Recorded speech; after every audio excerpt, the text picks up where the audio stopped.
संसार में हर स्थान पर ये व्यापार व्याप्त होता है। कुछ पाने के लिए कुछ देना होता है, लाभ पाने के लिए निवेश करना होता है। यदि किसी के भाव जानने हो तो स्वयं की भावनाओं को व्याय करना ही होता है।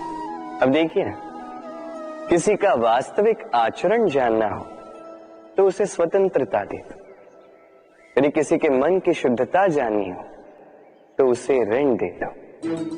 यदि किसी के गुण जानने हो तो उसके साथ भोजन करने का समय दे दो। यदि किसी का धैर्य जानना हो तो उसे उसके प्रिय कार्य करने से मना करके देखो। यदि किसी की अच्छाई जाननी है तो उससे सलाह ले लो।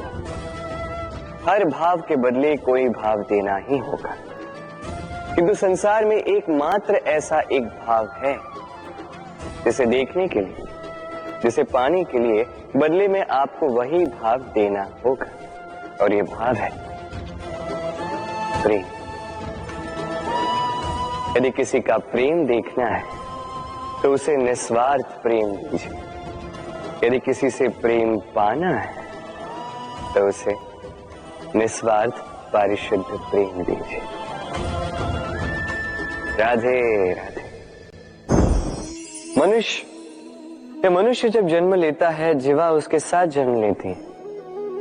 कुछ वर्षों पश्चात दांत आ जाते हैं। वृद्धावस्था में ये दांत साथ छोड़कर चले जाते हैं, किंतु जीवा फिर भी साथ देती।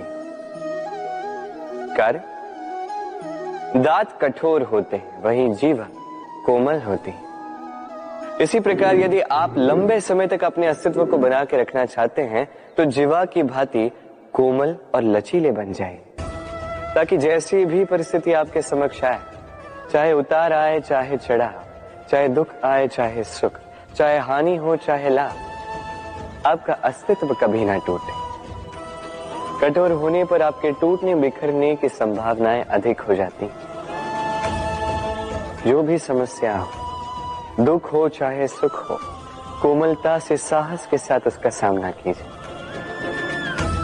राधे राधे। हेलो दोस्तों, आपका कृष्ण आनंद चैनल में स्वागत है। श्री कृष्ण कहते हैं, छल कपट और प्रपंच से वीर अभिमन्यु को हराया, मगर जिसने हराया वह कभी योद्धा नहीं कहलाया।